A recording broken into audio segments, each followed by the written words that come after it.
Lake town full చల్లగా ఉంటుంది అనమాట అక్కడ. సో మేము ఏదో బయట ఏదో చిన్న డిన్నర్ టైప్ సెటప్ ఏదో ఉంటే వెళ్ళేసి అక్కడ చిల్లేసి ఇంటికి వచ్చాం. అర్ధరాత్రి 3 గంటలకు వస్తే అక్క 3 గంటలకి ఎగ్ ధాబా మసాలా, ఓకే, జీరా రైస్ టైప్లో ఇంకేదో కర్రీ.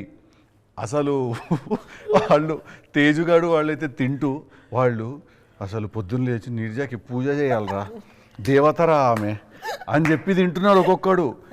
దీపు మా ఇంట్లో ఈ ఐటమ్స్ ఉండడానికి సామాన్లు ఏడు ఉంటాయో నాకే తెలియదు. ఈ మేడికెళ్ళి వండింది ఇవన్నీ తీసి అన్నా దీంట్లో ఏమేమో వేసింది అన్నావే, నాకు అసలు ఈ సరుకులు ఏడున్నాయో కూడా తెలియదు అన్న మా ఇంట్లో. ఒక్క ఫోన్ చేయలే. మళ్ళీ ఇప్పుడు ఎవరింటికన్నా వెళ్ళి నువ్వు వంట చేయాలంటే వాళ్ళని ఫోన్ చేసి అడుగుతావు ఒక్క ఫోన్ లేదు. ఇంటికి వచ్చే టైంకి గూర్మే అసలు అట్లా మొత్తం ఇట్లా పెట్టి ఎగ్గు మీద ఆ బటర్ వేస్తారు చూడు, అది కూడా వేసింది ఆమె. ఆ రాత్రి 3:30కి ఆ బటర్ కూడా వేసింది దాని మీద ఆమె. ఇది ఉత్తి టాలెంట్ కాదు, ఇది అవన్నీ చేసింది. మేము అవి చూసి కామత్కి పోయినట్టు ఫీల్ అయినాం సడన్ గా. మేము అర్ధరాత్రి 3 గంటలకి డెకరేషన్ కూడా చేసి పోయింది.